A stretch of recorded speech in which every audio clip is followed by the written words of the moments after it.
Hello friends. स्वागत है आपका हमारे यूट्यूब चैनल आर के हिंदी कहानियों में। आज की कहानी है नौकरी वाली लड़की यानी सोने का अंडा देने वाली मुर्गी। मेहमानों के जाते ही सबने राहत की सांस ली। सभी थके हुए थे पर मन मन खुशी से उछल रहे थे। दरअसल आज नीलम का रोका हो गया था। गिरधारी लाल जी के रिटायरमेंट में सिर्फ 6 महीने बाकी थे, पर उनकी तीसरी बेटी नीलम का रिश्ता कहीं पक्का नहीं हो पाया था। जहां देखो कैश और दहेज की लंबी लिस्ट पहले तैयार मिलती। गिरधारी लाल जी की 3 बेटियां ही थीं। उन्हें बेटियां होने का कोई मलाल नहीं था। उन्होंने तीनों बेटियों को उनकी योग्यता के अनुसार शिक्षा दिलवाई थी, कभी कोई कमी नहीं होने दी। 2 बड़ी बेटियों के विवाह में तो लड़के वालों की मांगों को पूरा करते करते उनकी कमर सी टूट गई थी। फिर मकान भी बन रहा था, उसके लिए भी पैसे आवश्यक थे। नीलम की शादी में अब वो उतना खर्च करने की हालत में नहीं रहे थे। नीलम केंद्रीय विद्यालय में नौकरी करने लगी थी। उसने लड़के वालों के नखरे देखकर शादी न करने की घोषणा भी कर दी थी, परंतु परिवार में कोई भी उसकी बात से सहमत नहीं था। जब किसी रिश्ते की बात चलती तो वो कोई ना कोई बहाना बनाकर मना कर देती। बार बार ऐसा करने से घर में कलह का वातावरण हो जाता। पापा खाना छोड़कर बाहर निकल जाते, देर रात तक नहीं आते। मम्मी उसे कोस कोस कर रोती। कभी कभी बहनों को बीच बचाव के लिए भी बुलाया जाता, वो भी उसे डांट कर जाती। नीलम को शादी या लड़कों से नफरत नहीं थी। वो शादी के नाम पर लड़की वालों को लूटने खसोटने यानी दहेज, कैश जैसी प्रथाओं से चिढ़ती थी। आखिर में उसने कहा कि जो लड़का बिना दहेज के शादी करने को तैयार होगा, मेरे योग्य होगा, उससे विवाह कर लूंगी। इत्तेफाक से नीलम की इकलौती बुआ जी ऐसा ही एक रिश्ता खोज कर ले आई। लड़का प्राइवेट कंपनी में मैनेजर था। लड़के वालों को दान दहेज में भी कुछ नहीं चाहिए था, केवल पढ़ी लिखी नौकरी वाली लड़की की मांग थी। बस दोनों ओर से रजामंदी हो गई। आज रोकना की रस्म में भी लड़के ने केवल नारियल और 101 रुपए का शगुन लिया। गिरधारी लाल जी ने लड़के के माता पिता भाई बहन को मिठाई के डिब्बे देकर विदा किया। उनके जाते ही महफिल जुट गई। नीलम की दोनों बहनें भी आई हुई थी, बुआ जी भी थीं। बुआ जी तो आज की विशेष मेहमान थी। सभी उनकी तारीफ कर रहे थे। उन्होंने भाई की एक बड़ी समस्या सुलझा दी थी। लड़का व परिवार भी अच्छा ही लग रहा था। लड़का एक प्राइवेट कंपनी में मैनेजर था, स्मार्ट भी था। चाय पी रहे थे, सभी खुश थे। परंतु नीलम की तर्क बुद्धि ये मानने को तैयार नहीं थी कि आज के ज़माने में ऐसे आदर्शवादी लोग भी मिलते हैं जो दहेज के बिना भी शादी करने को तैयार हो जाते हैं। 2 महीने बाद का ही विवाह का मुहूर्त भी निकल आया था। विवाह भी सादगीपूर्ण हुआ। नीलम अपनी ससुराल जा पहुंची। ससुराल में भी कोई साज सजावट या दिखावा नहीं था। नीलम ने स्कूल से 1 महीने की छुट्टियां ली थी। उसके पति राकेश ने हनीमून के लिए कुल्लू मनाली जाने का प्रोग्राम बनाया। जाने से एक दिन पहले राजेश के कुछ दोस्त जो शादी में शामिल नहीं हुए थे घर आ गए। लिविंग रूम में हंसी मजाक चल रहा था। नीलम चाय नाश्ता लेकर जा ही रही थी कि अचानक उसके कानों में एक दोस्त की आवाज़ सुनाई पड़ी। वो कह रहा था, यार राजेश, तूने बिना दहेज के शादी करके बड़ी दरियादिली दिखाई है। ये सुनकर नीलम के कदम पीछे ही रुक गए। वो राजेश का जवाब सुनने को आतुर हो उठी। नीलम की आहट से अनजान राजेश जोर से ठहाका लगाकर बोला, मेरा दिमाग अभी पागल नहीं हुआ है। मैं तुम सब जैसा नहीं हूँ। तुम जैसों से बुद्धि में 4 कदम आगे चलता हूँ। तुम सब दहेज मांगकर ससुराल में अपनी इमेज खराब करते हो। वहीं मैं ससुराल में भी मान सम्मान बनाए रख सरकारी नौकरी वाली लड़की से विवाह करके अपना भविष्य सुरक्षित करने की सोचता हूँ। आगे समझाने लगा, तुम सब तो महामूर्ख हो। एक बार ढेर सारा दहेज लेकर सोचते हो कि उम्र कट जाएगी। बचपन में पढ़ी वो कहानी जिसमें हंस लड़के को एक सोने का अंडा देने वाली मुर्गी मिल जाती है। उस मूर्ख ने सोचा, रोज रोज कौन इंतजार करे, एक ही बार इस मुर्गी का पेट काटकर इसके सारे सोने के अंडे निकाल लूं। और फिर उसने वैसा ही किया। क्या हुआ, मुर्गी भी गई और अंडा भी नहीं मिला। तुम सब भी उस मूर्ख लड़के हंस से कम नहीं हो। कहानी याद आई या नहीं? मैं तो मुर्गी से रोज एक सोने का अंडा लिया करूंगा। समझ लो, मैंने सोने का अंडा देने वाली मुर्गी पाल ली है। तुम लोगों को ये पता ही है कि सहज पके सो मीठा होए। जहां तुम लोग बड़े बड़े व्यवसायियों की लड़कियों से शादी करके दहेज और रकम के सपने पूरे करने के पीछे पागल रहते हो, वहीं मैं कुछ और ही सोच रखता हूँ। अब देखो, मेरी पत्नी नीलम 3 बहनें ही हैं। माता पिता के बाद उनके पास जो भी है वो तीनों बहनों को ही मिलेगा। फिर नीलम नौकरी भी करती है। सरकार स्कूल में पीजीटी की अध्यापिका है। समझे कुछ? उसे 7वें पे कमीशन के अनुसार मोटा वेतन और तरह तरह की सुविधाएं मिलती हैं। मैंने तो नीलम से शादी करके जीवन बीमा करवा लिया है, जो जिंदगी के साथ भी और जिंदगी के बाद भी होगा। ऐसा सौदा किया है, वरना दिमाग पागल नहीं हुआ था जो बिना दहेज के शादी करता। दोस्त भी ठहाका लगाकर हंसने लगे। बोले कि जानते हैं यार, तू तो कॉलेज के ज़माने से ही बढ़िया बुद्धि का था। हर जगह हिसाब किताब लाभ हानि देखता था। फिर सभी का संवट ठहाका लगा। ये सब सुनकर नीलम का मन खट्टा हो गया। उसकी तार्किक बुद्धि आखिरकार जीत गई। वो समझ गई कि हाथी के दांत खाने के और दिखाने के अलग हैं। बेमन से चाय नाश्ता देने अंदर गई। कुछ देर पास बैठकर काम के बहाने बाहर निकल आई। वो सोचने लगी, प्रेम, अपनापन, सहयोग के चलते हम दोनों मिलकर घर बाहर के खर्च का मिल बांट कर करते तो उसे कोई एतराज नहीं होता। आखिर पढ़ी लिखी नौकरी वाली बहू किस लिए आजकल मांग में है। पर इस प्रकार चालाकी से, रौब से या बेवकूफ़ बनाकर कोई उसकी कमाई पर हक जताएगा, ये बात उसे कतई गवारा नहीं। रात को सिरदर्द का बहाना बनाकर जल्दी सोने का नाटक किया। सोचती रही, उसके माता पिता बेचारे ऐसा योग्य नेक दामाद पाकर कितना खुश हैं। नहीं, मैं उनका ये भ्रम बनाए रखूंगी। राजेश को तो मैं ही सबक सिखाऊंगी।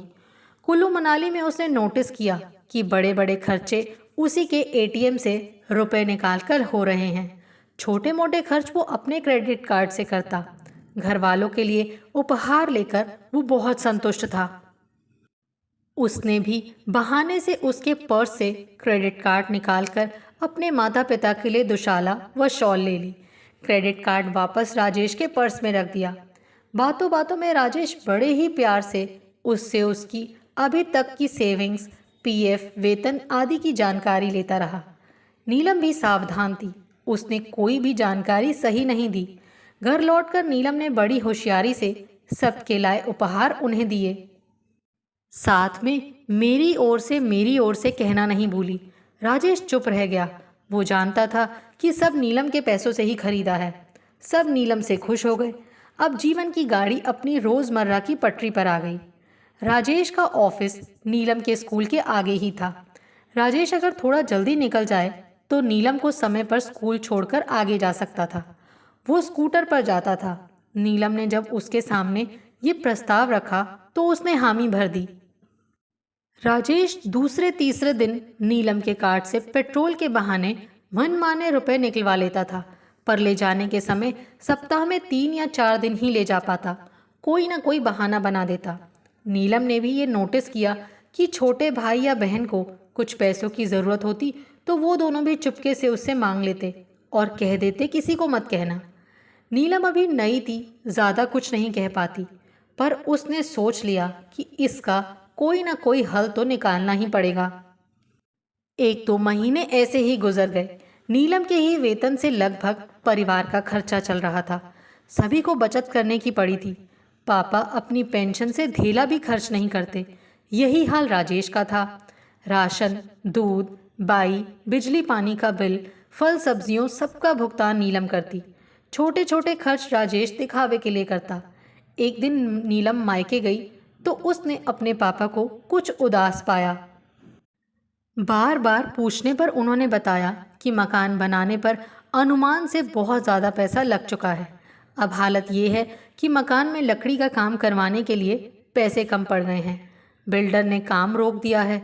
नीलम को मन ही मन बहुत दुख हुआ कि जिन माता पिता ने शिक्षा दिलवाई, कमाने योग्य बनाया, वही आज पैसों की तंगी सहन कर रहे हैं। वो उदास मन से वापस आई।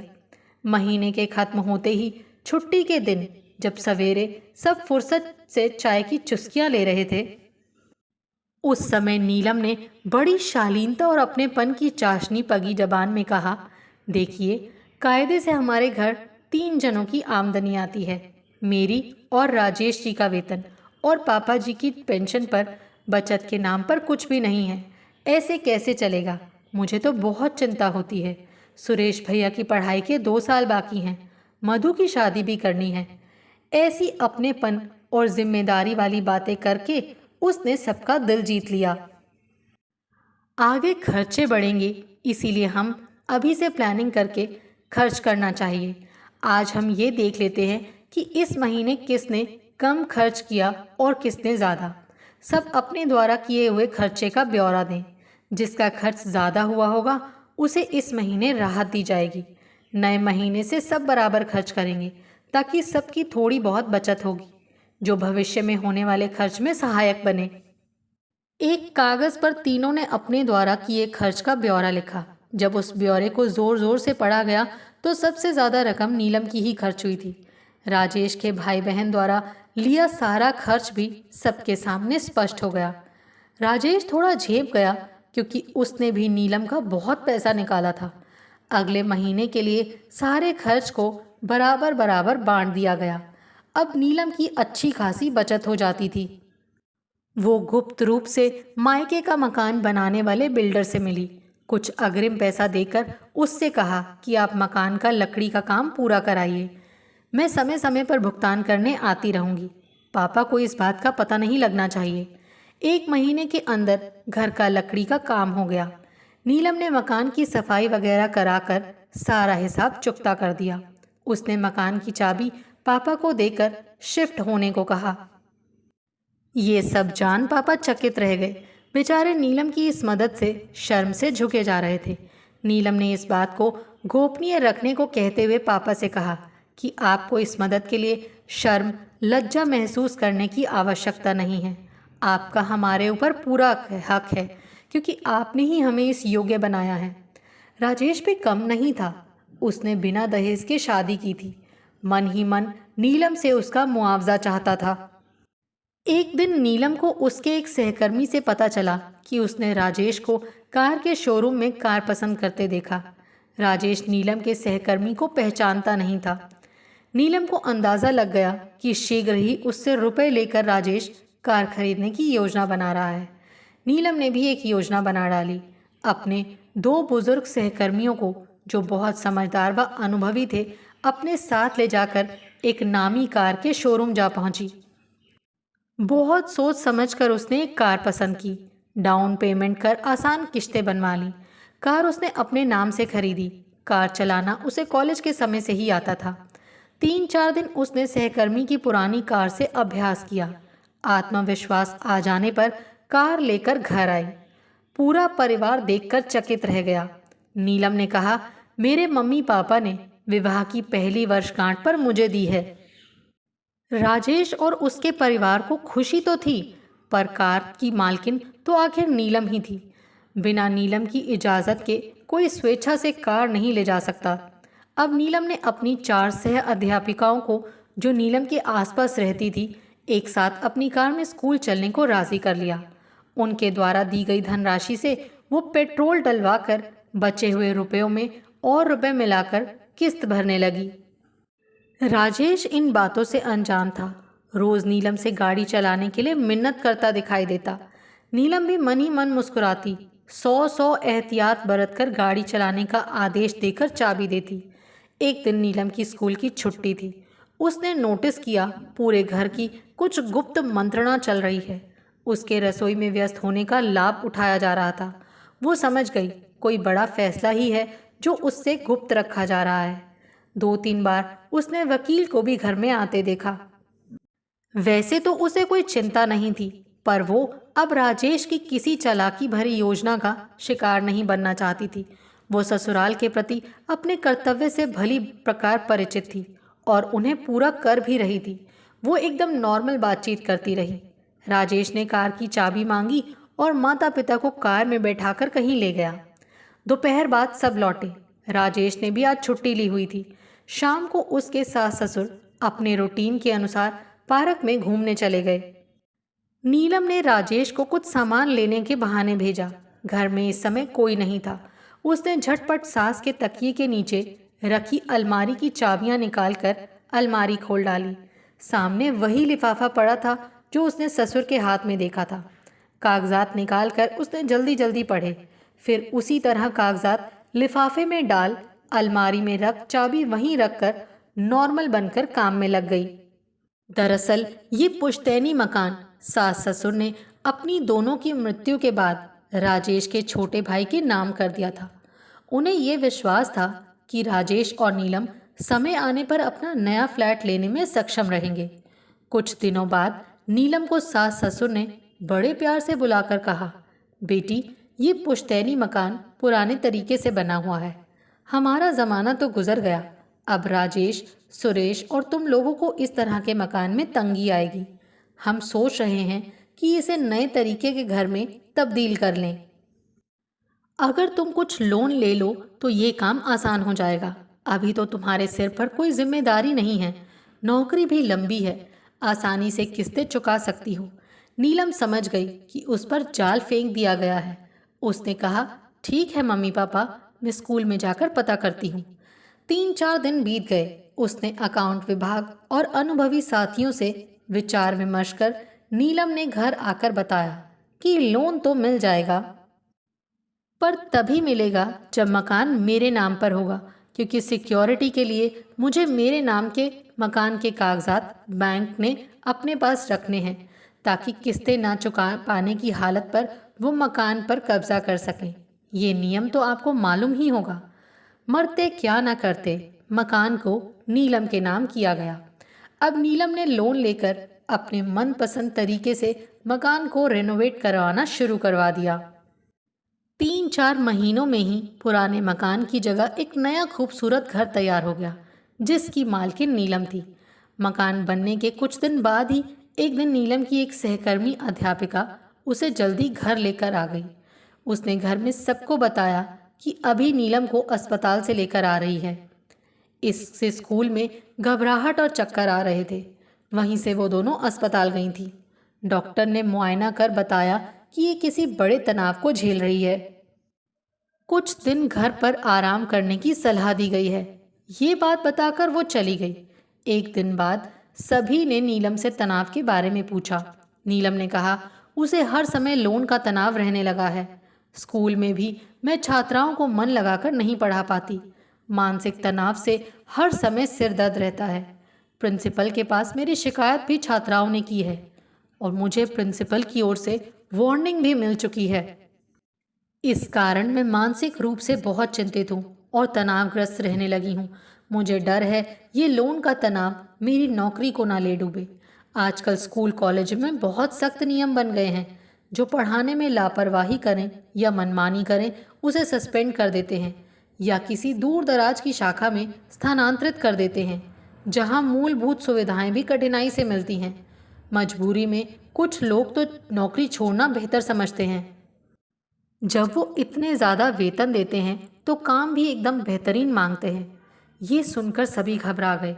नीलम ने बड़े ही प्यार से आगे कहा, कुछ महीने में लोन की रकम बढ़ाकर लोन जल्दी से जल्दी उतारने की कोशिश करती हूँ। घर खर्चे की जिम्मेदारी आप दोनों उठा लें।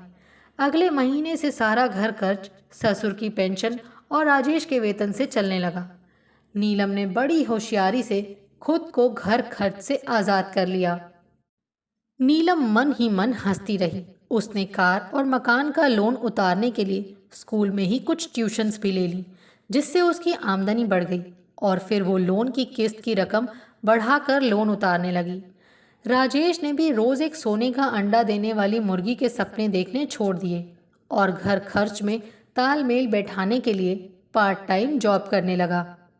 नीलम मन ही मन सोचती कि प्यार मोहब्बत सादगी से राजेश उससे सहयोग चाहता तो वो बड़ी खुशी से करने को तैयार थी, पर जहां उसने चालाकी मक्कारी से उसे मूर्ख बनाने की कोशिश की, वहां तो तू डाल डाल मैं पात पात वाली कहावत लागू करनी पड़ी।